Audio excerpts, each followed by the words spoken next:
ASUS shows RTX 4060Ti graphics card with integrated M.2 slots.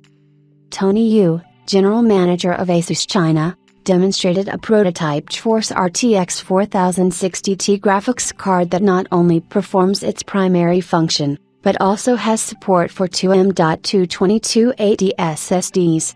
Such graphics card would be a great choice for owners of low-cost PCs with no M.2 slots for SSDs. However, so far the card is only a prototype.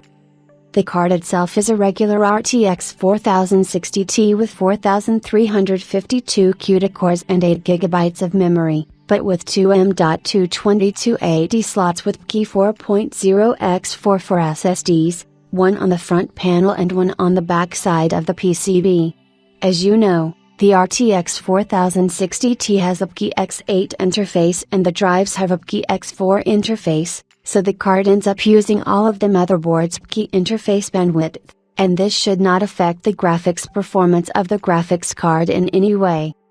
Like many mid-range graphics cards today, the NVIDIA AD106 only has 8 PCIe 4.0 lanes, as the 15,754 GB per second bandwidth provided by 8 PCIe lanes is enough for modern GPUs, and 8 additional PCIe lanes would take up too much chip space.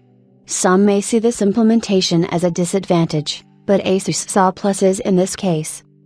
There may be questions about the cooling and powering of both the GPU and the drives, as the card has only one 8-pin PCIe power connector, which can officially provide up to 150 watts. The GeForce RTX 4060Ti is estimated at 160 watts, so the drives will receive power from the PCIe slot.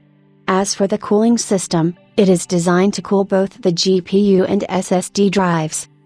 Although the card gets two M.2 2280 PCIe 4.0x4 slots, it will not be more expensive than other GeForce RTX 4060Ti models. The card uses a unique PCB and the PCIe 4.0 switches are not exactly cheap. It's worth noting that we should wait until ASUS releases its GeForce RTX 4060Ti with M.2 2280 slots and see its cost and performance before drawing any conclusions.